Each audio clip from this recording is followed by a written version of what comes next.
இந்தியாவின் பிரம்மாஸ்திரமான பிரம்மோஸ் ஏவுகணைகள் தற்பொழுது முக்கிய விவாதப் பொருளாக மாறியுள்ளன. சமீபத்தில் லக்னோவில் பிரம்மோஸ் ஏவுகணைகளுக்கான புதிய வான்வழி ஒருங்கிணைப்பு மற்றும் சோதனை வசதி திறக்கப்பட்டது.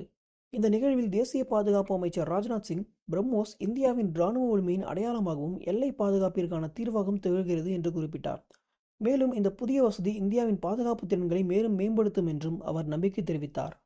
இதற்கிடையே உத்தரப்பிரதேச முதல்வர் யோகி ஆதித்யநாத் இந்த நிகழ்வில் பேசுகையில், சமீபத்திய இந்தியா பாகிஸ்தான் மோதல்களின் பொழுது பிரம்மோஸ் ஏவுகணைகள் பயன்படுத்தப்பட்டதாக குறிப்பிட்டார்.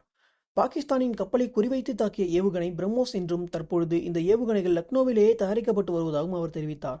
சமீபத்திய ஆபரேஷன் சிந்தூரில் பிரம்மோஸ் ஏவுகணையின் சக்தியை நீங்கள் பார்த்திருக்க வேண்டும். ஒருவேளை பார்க்கவில்லை என்றால் பாகிஸ்தானிடம் கேட்டு தெரிந்து கொள்ளுங்கள் என்று கூறினார். நியூ இந்தியன் எக்ஸ்பிரஸ் நாளிதழின் செய்தியின்படி, பாகிஸ்தானில் உள்ள தீவிரவாத முகாம்கள் மற்றும் இராணுவ அமைவிடங்களை தாக்குவதற்கு பிரம்மோஸ் சூப்பர்சோனிக் ஏவுகணைகள் பயன்படுத்தப்பட்டதாக தகவல்கள் தெரிவிக்கின்றன. இருப்பினும் இந்திய இராணுவம் இந்த தாக்குதல்களில் பயன்படுத்தப்பட்ட ஏவுகணைகள் குறித்து அதிகாரப்பூர்வமாக எந்த தகவலையும் வெளியிடவில்லை. ஆனாலும் பிரம்மோஸ் ஏவுகணைகள் பயன்பாடு குறித்த விவாதங்கள் தற்பொழுது எழுந்துள்ளன. பிரம்மோஸ் ஏவுகணை உலகின் மிக வேகமான ஏவுகணைகளில் ஒன்றாகும். இது தரையிலிருந்து மிக குறைந்த உயரத்தில் அதிவேகமாக பாயும் திறன் கொண்டது. இதன் காரணமாக எதிரி நாடுகளின் ஏவுகணை தடுப்பு அமைப்புகளால் இதனை கண்டறிந்து இடைமறிப்பது மிகவும் கடினமாகும். இந்த ஏவுகணையால் குறுகிய காலத்தில் நீண்ட தூரத்திற்கு ஆயுதங்களை எடுத்துச் செல்ல முடியும். சூப்பர்சோனிக் குரூஸ் ஏவுகணைகள் நிலப்பரப்பிற்கு மிக அருகில் மிக குறைந்த உயரத்தில் பறப்பதால் ரேடார் மூலமாகவும் இவற்றை கண்காணிப்பது சவாலானதாக உள்ளது. பிரம்மோஸ் ஏவுகணைகள் தரையிலிருந்து தரைக்கும், வானிலிருந்து தரைக்கும், கடலிலிருந்து தரைக்கும், நீருக்கடியிலிருந்து தரைக்கும் என 4 விதமான ஏவுதல் திறன்களை கொண்டுள்ளது. ரஷ்யாவின் தொழில்நுட்ப உதவியுடன் உருவாக்கப்பட்ட இந்த அதிநவீன சூப்பர்சோனிக் பிரம்மோஸ் குரூஸ் ஏவுகணைகள் இந்திய இராணுவத்தின் முக்கிய பலமாக திகழ்கின்றன. இந்த ஏவுகணைகள் ஒளியின் வேகத்தை விட 2.8 மடங்கு அதிகமான வேகத்தில் பயணிக்கக்கூடியவை. அதாவது ஒரு வினாடிக்கு சுமார் 900 மீட்டர் வேகத்தில் செல்லும். இதன் தாக்குதல் வரம்பு 300 முதல் 800 கிலோமீட்டர் வரை இருக்கும். மேலும் இது 300 கிலோகிராம் வரையிலான ஆயுதங்களை சுமந்து செல்லும் திறன் படைத்தது. சூப்பர்சோனிக் ஏவுகணைகள் ஒளியை விட 2 முதல் 3 மடங்கு வேகத்தில் பயணிக்கக்கூடியவை என்பது குறிப்பிடத்தக்கது.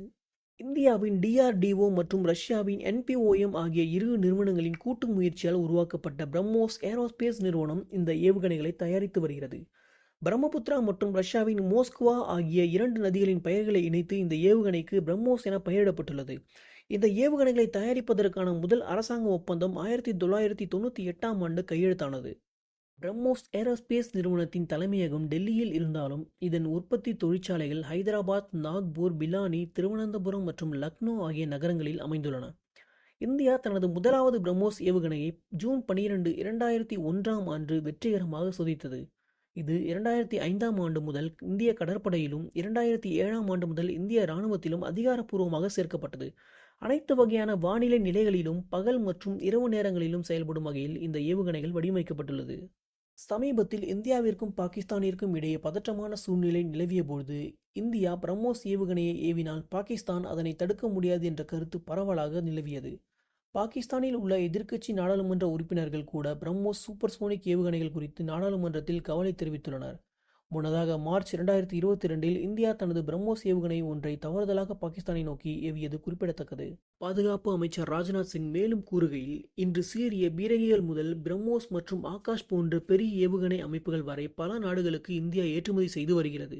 இதன் மூலம் நாம் நமது பாதுகாப்பு ஏற்றுமதியை அதிகரிப்பது மட்டுமல்லாமல் பல்வேறு நாடுகளுடன் புதிய கூட்டாண்மைகளையும் மேம்படுத்தி வருகின்றோம். இது சர்வதேச அரங்கில் இந்தியாவின் நிலையை மேலும் வலுப்படுத்துகிறது என்றார். பிரம்மோஸ் ஏவுகணைகளுக்கான முதல் வெளிநாட்டு ஒப்பந்தத்தின் ஒரு பகுதியாக இந்தியா இந்த ஏவுகணைகளை பிலிப்பைன்ஸுக்கு வழங்கியுள்ளது. மேலும் தென்கிழக்கு ஆசியாவின் பல நாடுகளுடன், அர்ஜென்டினா போன்ற நாடுகளுடனும் பிரம்மோஸ் ஏவுகணைகளை விற்பனை செய்வது குறித்து பேச்சுவார்த்தைகள் நடைபெற்று வருவதாக செய்திகள் தெரிவிக்கின்றன.